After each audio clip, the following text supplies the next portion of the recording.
সীমান্তে যে কোনো ধরনের অনাকাঙ্ক্ষিত পরিস্থিতি কিংবা অপতৎপরতা রোধে বর্ডার গার্ড বাংলাদেশ বিজিবি সম্পূর্ণ প্রস্তুত ও সতর্ক রয়েছে। মঙ্গলবার ৩ ডিসেম্বর বিজিবি সদর দপ্তর থেকে পাঠানো এক বিবৃতিতে এ তথ্য জানানো হয়। গত ৫ আগস্ট ছাত্র জনতার অভ্যুত্থানে পতন হয় আওয়ামী লীগ সরকারের।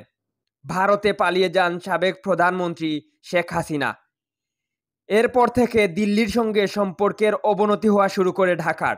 সম্প্রতি হিন্দু পুরোহিত চিন্ময় কৃষ্ণ দাসকে গ্রেপ্তারের ঘটনার পর এ উত্তেজনার পারদ চরমে উঠেছে। ভারতের বেশ কয়েকটি সংগঠন বাংলাদেশের সংখ্যালঘুদের প্রতি সংহতি জানিয়ে বিক্ষোভ করেছে। ভারতের পররাষ্ট্র মন্ত্রণালয় সংখ্যালঘুদের সুরক্ষার ব্যবস্থা করতে বাংলাদেশের অন্তর্বর্তী সরকারের প্রতি আহ্বান জানিয়েছেন। সাম্প্রতিক পরিস্থিতিগুলো বিবেচনা করে বিজিবি সদর দপ্তর থেকে পাঠানো বিবৃতিতে জানানো হয়েছে, সীমান্তে যে কোনো ধরনের অনাকাঙ্ক্ষিত পরিস্থিতি কিংবা অপতৎপরতা রোধে বর্ডার গার্ড বাংলাদেশ সম্পূর্ণ প্রস্তুত ও সতর্ক রয়েছে।